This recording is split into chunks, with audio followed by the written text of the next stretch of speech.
Hey you guys, it's Peter and welcome to my channel. Peter likes books, because I do. I love books.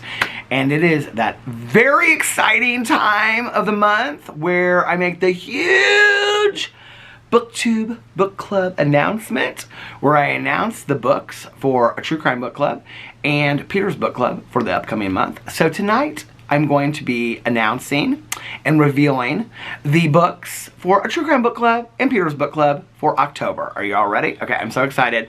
Mel and I picked the book for a true crime book club. Mel, my partner in a true crime book club. Hey Mel, how are you? We picked this book several days ago before, well actually I think we picked it last Saturday or Sunday before we went into the live stream. We had the live stream last Sunday for the July and August books for a true crime book club. We had such a good time. It was so much fun. We are doing them now every other month and covering 2 books, which is really, really fun. We had a good group in there and just a fun conversation and some jokes and some laughs and some serious conversation over the books that we talked about or the books that we read. And so I'm really excited going forward. So Mel, I asked Mel, I said, come up with some books and we'll look at them and things like that. So she came up with like 3 or 4 books and I looked at them and I was like, okay, I think this is a good book for us to read. I think this is an important book for us to read. So this was Mel's suggestion. Here it is. I had it pulled up on Goodreads right here. And the book is Kitty Genovese. I hope I'm pronouncing this correctly. Kitty Genovese, The Murder That the Bystanders, The Crime That Changed America. And not only am I interested in reading this book because I don't know anything about this case, but I also think that it is a really important book to read. So here is the synopsis, a very long synopsis. New York City, 1964. A young woman is stabbed to death on her front porch.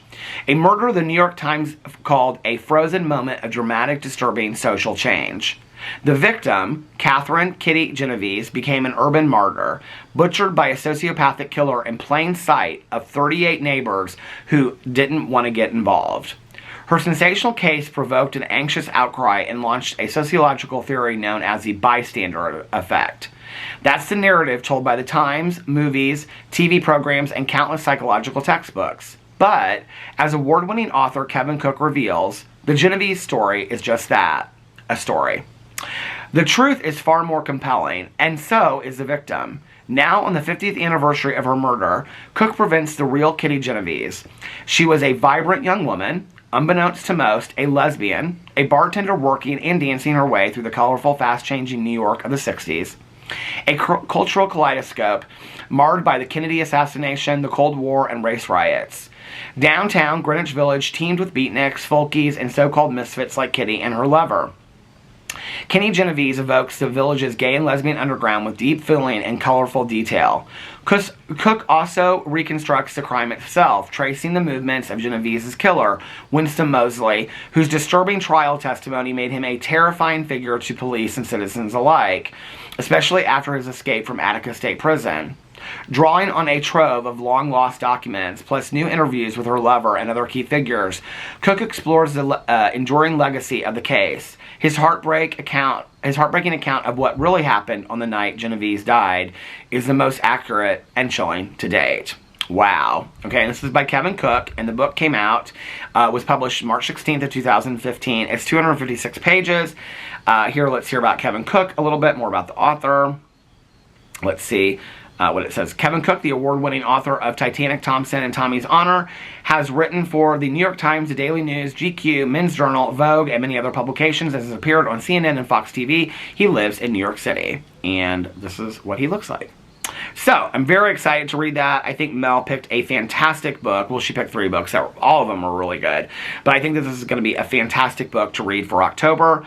And I'm really excited to learning more about this case because I don't know anything about this case. I don't know anything about the bystander effect. I've kind of heard about this case, and I've heard about other similar cases through the years where, you know, women have been abused or attacked, and there have been 20 or 30 people that have stood around and watched and done nothing and said nothing. And I've also heard of this in more recent years where cell phones were prevalent or have become prevalent, where people are literally recording the incident but not calling 911 or calling the police or doing anything. So I'm interested to find out more about this and this idea of this bystander effect, which I know nothing about, and to hear more about the story, because I think it sounds like Kitty's story is very important to know about.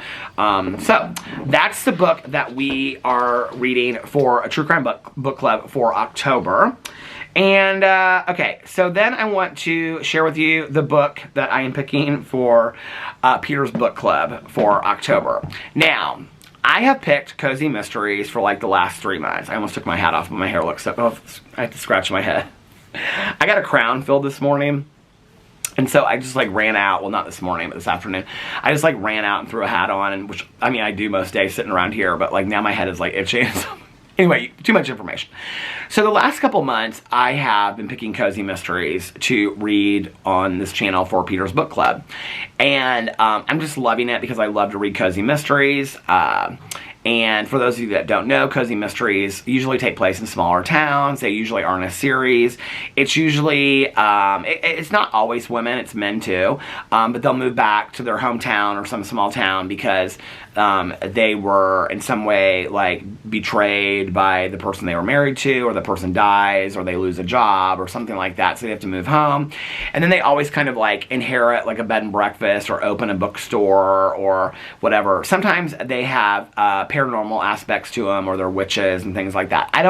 There's like one series that's kind of like that I like, who it's by K.F. Breen, B-R-E-A-N-E, I think that's her name.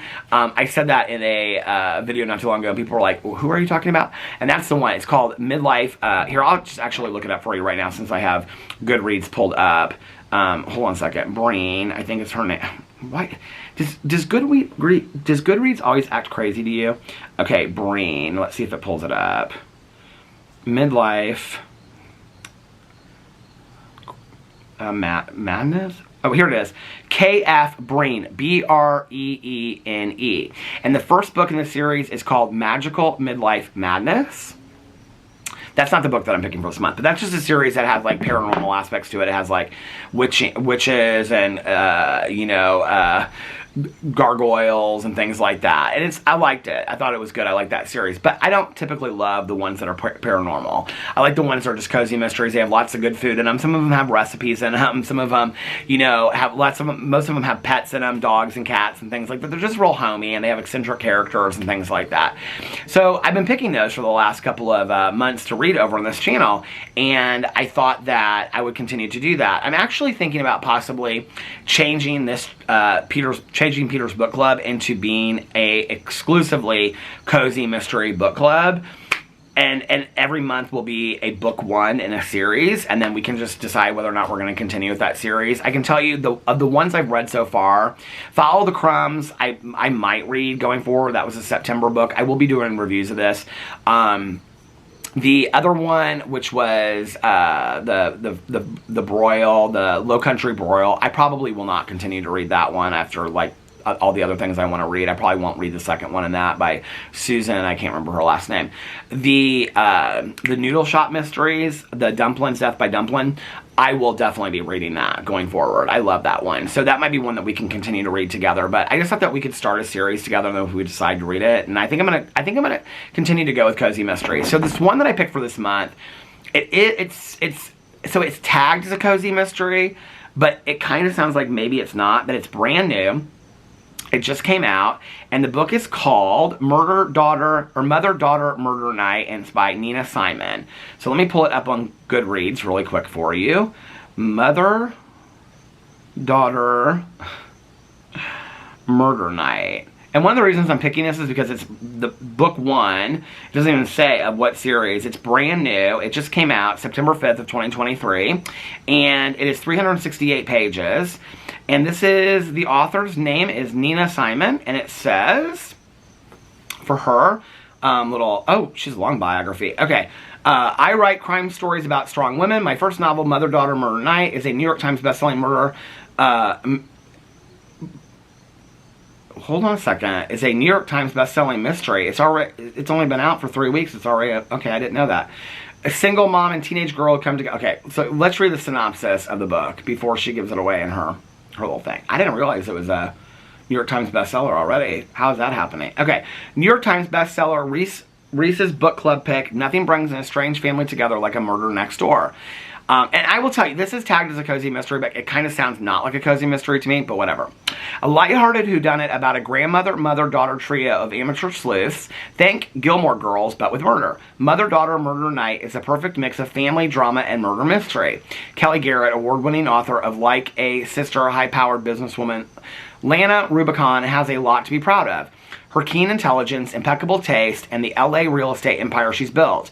But when she finds herself trapped 300 miles north of the city, convalescing in a sleepy coastal town with her adult daughter Beth and a teenage granddaughter Jack, Lana is stuck counting otters instead of square footage, and hoping that boredom won't kill her before the cancer does. Then Jack, tiny in a stature but fiercely independent, happens upon a dead body while kayaking. She quickly becomes a suspect in the homicide investigation. The Rubicon women are thrown into chaos. Beth thinks Lana should focus on recovery, but Lana has a better idea. She'll pull on her wig, find the true murderer, protect her family, and prove she still has power. With Jack and Beth's help, Lana uncovers a web of lies, family vendettas, and land disputes lurking beneath the surface of a community populated by folksy conservatives, conservationists, and wealthy ranchers.